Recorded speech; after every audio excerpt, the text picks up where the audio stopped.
प्रिय विद्यार्थियों, आज की कक्षा हम नीति शतकम ग्रंथ के साथ आरंभ करेंगे।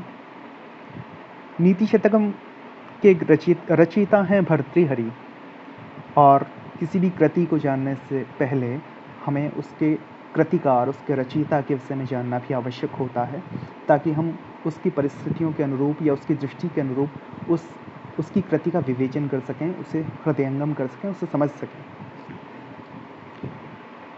भर्तृहरि इतिहास में एक अस्पष्ट से व्यक्तित्व हैं जिनका निर्धारण करना अत्यंत कठिन कार्य है। उनकी स्थिति का और उनके व्यक्तित्व का भी निर्धारण करना थोड़ा दुष्कर कार्य है।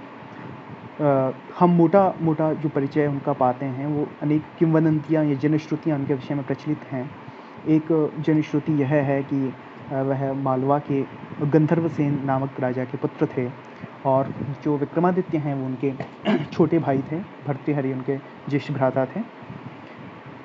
भर्तृहरि अत्यंत आसक्त रहते थे अपनी रानी पिंगला के प्रति, और उन्होंने उसी प्रेम और आसक्ति में सारे राज्य कार्य पर ध्यान देना छोड़ दिया था। ऐसी दशा को देखकर योगी गोरक्षनाथ ने यह निर्णय किया कि उनके इस मोह और उनकी इस आसक्ति को नष्ट किया जाए। एक ब्राह्मण होता है, वह एक अमर फल लेकर आता है और वह राजा भर्तृहरि को सौंपता है कि आप बहुत अच्छे शासक हैं, बहुत अच्छे राजा हैं, आप इस फल को खा लीजिए। मुझे बहुत तपस्या के बाद प्राप्त हुआ है, लेकिन मैं इस योग्य नहीं हूँ इस फल के। आप इसे खा लीजिए और आप अमर हो जाइए, ताकि हमेशा आप हमारे राजा बने रहें। राजा जो अपनी रानी से बहुत अधिक प्रेम करता है, वह उस अमर फल को अपनी रानी को दे देता है। उसकी रानी वस्तुतः एक अन्य व्यक्ति होता है, उनका एक सामंत होता है, उनका एक सेवक होता है, उसके प्रति आसक्त होती है। रानी पिंगला वह फल अपने प्रेमी, अपने प्रिय को दे देती है, उस चाकर या उस सेवक को दे देती है। वह व्यक्ति भी, वह सेवक भी एक अन्य गणिका के प्रति आसक्त है। वह अपनी प्रियतमा को उस फल को दे देता है कि तुम इसे खाकर अमर हो जाओ। और वह जो गणिका है उस राज्य में रहने वाली, वह सोचती है कि मेरा जीवन तो अत्यंत ही व्यर्थ है, तो मैं इस फल को अपने राजा को जाकर दे दूं, जो सारे राज्य का पालन और पोषण करते हैं, ताकि हमेशा वो जीवित रहें और प्रजा का इस तरह से ध्यान रखें। तो वह अंततः दोबारा जब वो फल भर्तृहरि के पास लाती है, तो भर्तृहरि उससे पूछते हैं कि यह फल तुम्हें कहाँ से मिला, अमर फल तो दो नहीं हो सकते। तो वह सारा वृत्तांत बताती है कि मुझे उस व्यक्ति से प्राप्त हुआ। उसे बुलाया जाता है, तो पता लगता है कि उसे रानी ने दिया। उस दिन, उस क्षण राजा के मन में, भर्तृहरि के मन में अपनी रानी के प्रति जो आसक्ति थी, जो प्रेम था, जो वासना थी, वह समाप्त हो जाती है। और उन्हें इस विश्व के यथार्थ का ज्ञान होता है कि संसार में कुछ भी स्थायी नहीं है, कुछ भी शाश्वत नहीं है, और यहाँ पे माया और ममता और आसक्ति की जो भी सारी चीज़ें, धारणाएं हैं, जो भी स्थायित्व है, वो सब झूठा है, वह सब भ्रम है। और वह राजसी जीवन छोड़ देते हैं और सन्यासी हो जाते हैं।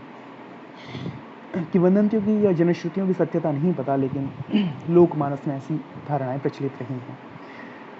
उस समय नीति शतक का एक श्लोक है, वह भी कहीं ना कहीं इस कहानी को पुष्ट करता है।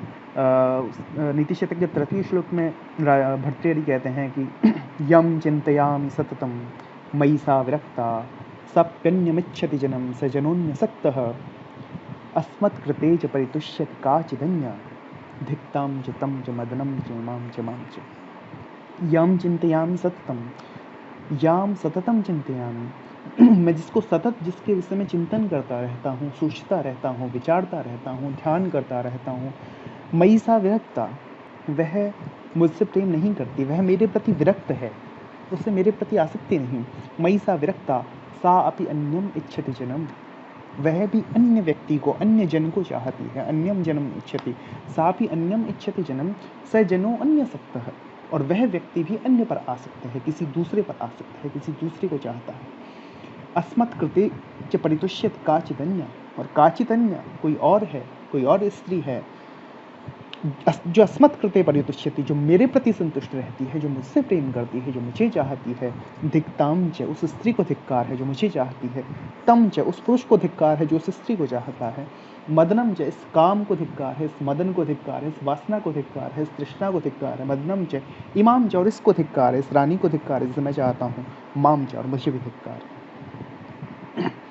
तो कहीं ना कहीं यह श्लोक जो नीति शतक का ही है, किंवदंती, इस जनश्रुति को पुष्ट करता, पोषित करता प्रतीत होता है।